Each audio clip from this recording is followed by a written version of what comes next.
Nipah virus এক নাম যা মানুষকে ভীত করেছে নামমাত্রেই। ২০২৫ সালে বাংলাদেশে কয়েকটি নিশ্চিত মৃত্যু ও রোগের ঘটনা ধরা পড়েছে। কিন্তু প্রশ্ন, এটা কতটা ভয়ানক? আজ আমরা জানব নিপা কি, কিভাবে ছড়ায়, কি করেছে এবং আমরা কি করতে পারি। নিপাহ ভাইরাস কি? নিপাহ বা জুনোটিক অর্থাৎ পশু মানুষ থেকে ছড়ানোর রোগ। প্রধানভাবে ইঁদুর বাত বা ফল খাওয়ার পথে আক্রান্ত প্রাণীর খাদ্য বা স্রাব থেকে মানুষে ছড়ায়।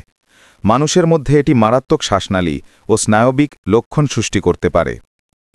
২০২৫ সালের জানুয়ারি থেকে আগস্টের মধ্যে দেশের বিভিন্ন জেলার মধ্যে ৪টি নিশ্চিত মৃত্যুর ঘটনা ধরা পড়েছে।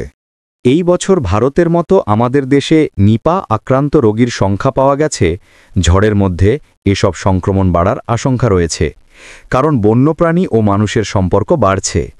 বিশেষ করে গ্রামীণ এলাকা, যেখানে মানুষের ও পশুর সংস্পর্শ বেশি, সেখানেই বিপদের সম্ভাবনা বেশি।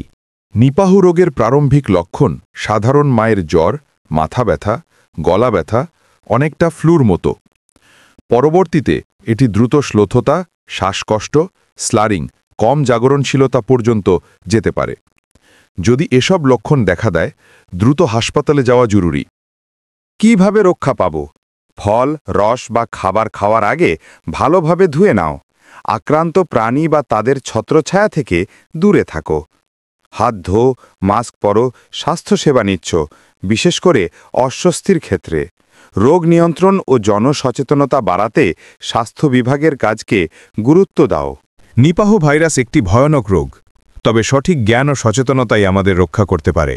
তুমি কি জানো কোন জেলার ঘটনা বেশি হয়েছে? কমেন্টে বলো। আর আরও স্বাস্থ্য ও রহস্যময় ভিডিও পেতে সাবস্ক্রাইব করো দ্য ব্যাকবেঞ্চার।